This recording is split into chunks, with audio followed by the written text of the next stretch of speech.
Dear student, मैं आपको कल लेसन 4 पढ़ाई थी। आज मैं उसमें मेरा सेंट्रल गवर्नमेंट, स्टेट गवर्नमेंट और यूनियन टेरिटरीज रह गया था, वो मैं आज आपको पढ़ाने जा रही हूँ। तो इसमें हमको पढ़ना है सेंट्रल गवर्नमेंट। सेंट्रल गवर्नमेंट क्या होता है इसके बारे में हमको जानना है, और इसको हम लोग कैसे सेलेक्ट करते हैं, कौन हमारा केंद्र सरकार बनेगा, इसके लिए हम लोग क्या करते हैं, ये आज हम इसमें आपको पढ़ाएंगे। तो central government, India became independent on 15 अगस्त 1947। हम सभी जानते हैं कि हमारा देश भारत जो है 15 अगस्त 1947 को आज़ाद हुआ था, है ना। Independence gave us the right to choose the people who would governor us, है ना। अब हम लोगों को ये राइट हो गया है कि हमारे देश का जो है गवर्नर कौन बनेगा, इसको हम लोग कैसे चूज करेंगे, किसको चूज करेंगे, यह हम लोगों की पूरी आज़ादी है ना। उसको हम कैसे चूज करते हैं, उसका क्या माध्यम है, उसके लिए हमें क्या करना पड़ता है, तो उसके लिए है this is done by having an election. उसके लिए है कि हम वोट लेते हैं, इलेक्शन देते हैं और फिर हम अपने गवर्नर को चुनते हैं, गवर्नमेंट को चुनते हैं। During an election people cast their vote the choose some people. और हम लोग जो वोट देते हैं तो उसमें से कुछ व्यक्ति को चुनते हैं। This people then form the government. और जिस व्यक्ति को हम लोग चुनते हैं उसी को वोट देते हैं और फिर वही जीतता है और हमारा गवर्नमेंट बनता है।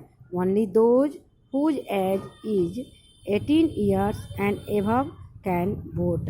लेकिन उसके लिए है कि जिस व्यक्ति को हम वोट दे रहे हैं उसका उम्र कम से कम 18 ईयर्स या उससे ज़्यादा होना चाहिए।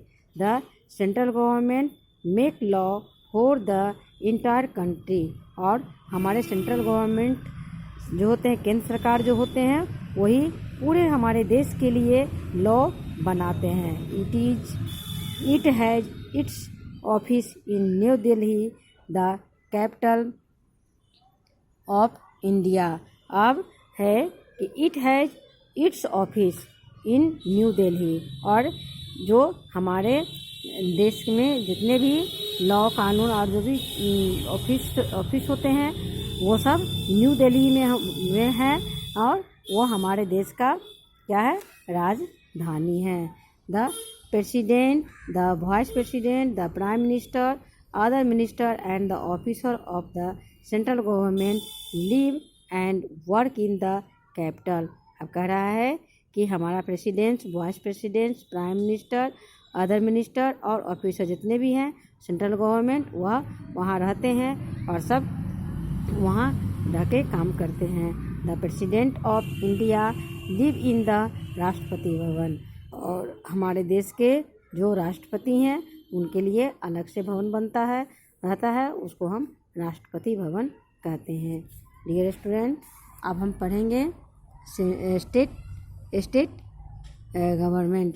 हाँ, it is difficult for the central government to solve the problem of all the people. Therefore, each state elect its own government. It is called the state government. अब है कि स्टेट गवर्नमेंट भी हम लोग इलेक्ट करके, vote दे करके ही उसको choose करते हैं कि हमारा स्टेट का गवर्नमेंट कौन बनेगा। The state government looks after the welfare of the people living in the state. अब स्टेट गवर्नमेंट का यह वर्क होता है कि हमारे स्टेट में जितने भी व्यक्ति रहते हैं सबका हम देखभाल करेंगे। The government, the chief minister of other minister and the senior officer of the state government live and work in the state capital. और जितने भी चीफ मिनिस्टर हैं, अदर ऑफिसर सब हैं, वो सब हमारे स्टेट कैपिटल में रहते हैं और सारे काम को देखते हैं, अच्छे तरह से करते हैं। ओके स्टूडेंट, अब हम पढ़ेंगे यूनियन टेरिटोरीज।